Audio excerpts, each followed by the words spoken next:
I returned home to find my children watching a clip of me and my supervisor. Then my crying daughter handed me the documents. I came home to my kids watching a video of me and my boss. Then my tearful daughter handed me the papers. If only I could go back in time, I would have done things differently. I messed up big time. I destroyed my beautiful family with my own hands, all because of greed and lust. I never imagined my life could turn sour in an instant. My husband David, 40, and I, 35, had been married for 15 years, blessed with twin daughters. Our marriage wasn't perfect, but it was the best. I honestly don't know what came over me and made me destroy everything. It all started 5 months ago when I got transferred to my present workplace. My boss took a keen interest in me, flirting at every opportunity, buying me lunch, and giving me random gifts. Initially, I thought he was just being generous, but soon the gifts became more personal: perfumes, jewelry, and even lingerie. I should have confronted him, but I was too scared. Instead, I let myself enjoy the attention. My boss was handsome, rich, and charming, everything a woman might dream of. He spoiled me with expensive gifts, things I never imagined owning. A part of me wanted him to ask me out, but when I remember my loving husband and children, I would compose myself. David had sacrificed so much for me, financially, emotionally, and physically. He even turned down a high-paying job offer in another city to support me while I was in school. Then came the turning point. My boss handed me an envelope. Inside was a ticket to Hawaii for a business conference. I was thrilled, as I had never traveled outside of Los Angeles. When I told David, he questioned my role in the conference. He was right. An accountant had no business at an executive meeting. Sensing his suspicions, I became defensive, accusing him of jealousy and trying to hold me back. He eventually let me go, tired of arguing. At the airport, my boss was already waiting, dressed impeccably. The moment we landed in Hawaii, I realized he had only booked one hotel room. He claimed all other rooms were occupied. I should have declined, but greed clouded my judgment. That night, one thing led to another, and I betrayed my husband. What was meant to be a single moment of weakness turned into a continuous affair. I convinced myself that rejecting my boss would mean losing my job, leaving my family in financial ruin. Over time, I embraced my new reality. Upon returning home, my children were excited to see me, but David was distant. He had sensed a shift. He started paying close attention to my actions, making me anxious at home. Meanwhile, my romance with my boss continued at the office. Soon, colleagues began to gossip, but I was too blinded by my emotions to care. My female coworkers envied me, though I knew they also judged me. One day, David called and asked to meet at our favorite restaurant after work. I was frustrated. My boss had promised to take me to a 5-star restaurant that evening. Reluctantly, I went to meet my husband. Sitting in that modest restaurant, I felt disgusted. I had become so accustomed to luxury that eating at a simple place felt beneath me. I couldn't believe I was missing an extravagant dinner for this. David looked at me with a mix of sadness and determination.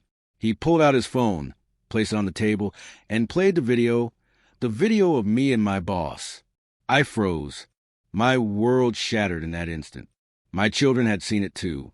My daughter, with tears streaming down her face, handed me divorce papers. I had lost everything: my marriage, my children's respect, and my dignity. If I could turn back time, I would have made different choices. But now all I am left with is regret. I had planned to see David briefly before dashing off to meet my boss at a restaurant. I told David I couldn't eat anything because I needed to return to work, so I asked him to keep whatever he had to say short. He begged me to sit down and order something, even if it was just a drink. Not wanting to embarrass him or make him feel bad, I reluctantly agreed. Deep down, though, I was furious. David had ruined my chance to dine at another exquisite restaurant. During dinner, David opened up about why he brought me out. He wanted us to discuss ways to reignite the spark in our marriage. He admitted he felt we were drifting apart and reminded me of everything we had been through together, the storms we had weathered and the sacrifices he had made for me. His words hit me hard. I realized how much he had done for me and how I had taken him for granted. Overwhelmed with guilt, I broke down in tears. In that moment, I decided to end the extramarital affair I was having with my boss. However, I was terrified of how David would react if he found out about the affair. I knew he was a good man, but I doubted he could forgive me for cheating, especially after discovering that the money I had been spending came from my boss. Men can be unpredictable when their ego is bruised. I was torn. Should I confess everything to David and quit my job? Or should I quietly quit my job and pretend nothing happened? I was in a state of chaos and desperately needed advice. After weighing the pros and cons, I made a decision. I chose to continue working and maintain the affair with my boss. I convinced myself it was for the sake of my family, as David's income alone couldn't sustain us. He had taken out loans for my tuition, and quitting my job would have left us in financial ruin. I told myself I was sacrificing my dignity for the betterment of my family. For a while, everything seemed to be going smoothly.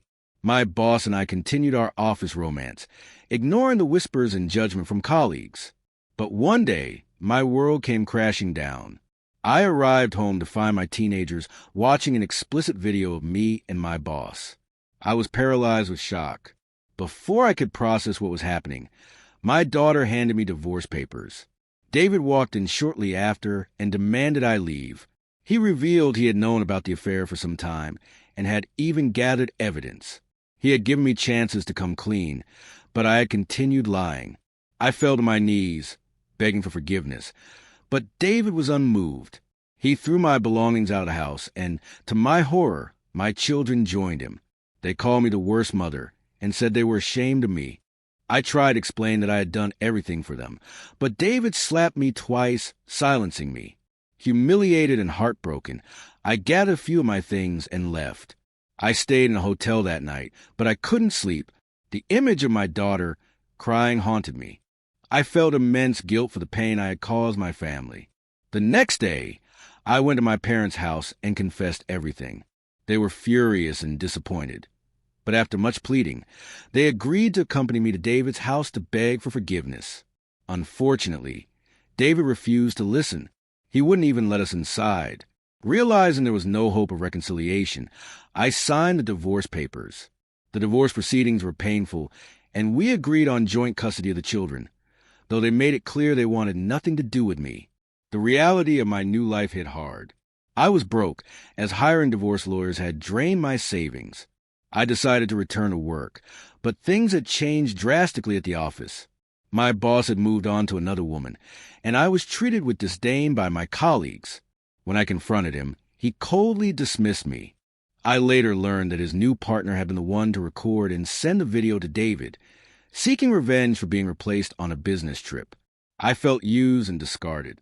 My boss blocked my calls and cut off all contact. I spiraled into depression, regretting every decision I had made. I tried reaching out to my children, but they blocked me as well. Lonely and desperate, I found a job as a cashier at my best friend's fashion store. It wasn't much, but it kept me busy and helped me cope with my new reality. Over time, I learned that my boss had lost everything when his wife discovered his infidelity. He had been living off her wealth, and she left him penniless after their divorce. While I felt a sense of justice, it didn't ease my pain. David, on the other hand, had moved on. He paid off my tuition loans and secured a better job in New York, relocating with the kids. I cried when I heard the news. David had always believed things would get better, and now he was living that dream without me. I realized too late that I had lost a good man because of my greed and lust. My boss had deceived me, and I had thrown away my family for a fleeting illusion.